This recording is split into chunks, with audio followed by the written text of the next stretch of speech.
Добрый день, друзья! Вчера было заседание в комитете местного самоуправления в Эль-Тюмени, где было принято решение вернуть два законопроекта инициаторам.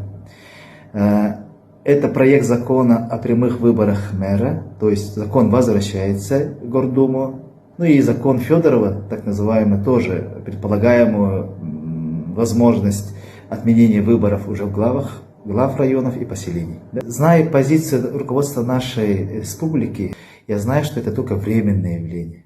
Это как бы не отказ от этой идеи. В сессию, когда они будут внести, попытаются провести это в первом, втором и окончательном чтении. Ну, чтобы не дать возможность нам развернуться, провести дискуссии, там, с людьми пообщаться и сказать свое нет или да, быстренько провести и уже сказать: ребята, уже закон принят, обратной силы не имеет. Я считаю, это вахханалия.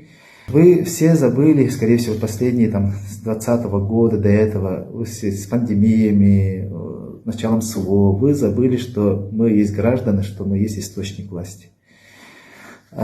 Есть такой документ, я прошу вас всех приобрести такой или скачать. Это Конституция Республики Саха-Якутия, основной наш документ.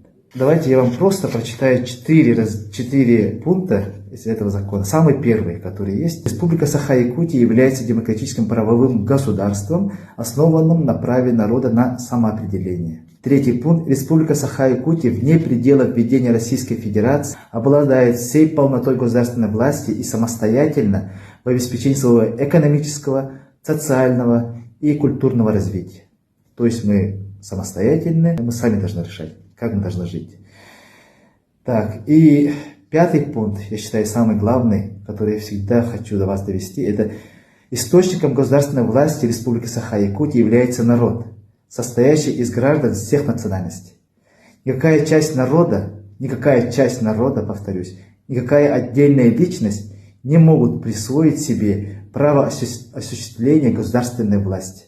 Высшим выражением власти народа является референдум и свободные выборы. Я считаю, что изменение местного самоуправления, это плоскость референдума. Это должен решить народ, а не отдельная личность, как там написано, и не кучка людей. Не должны решать такие грандиозные вопросы, которые изменят всю нашу жизнь.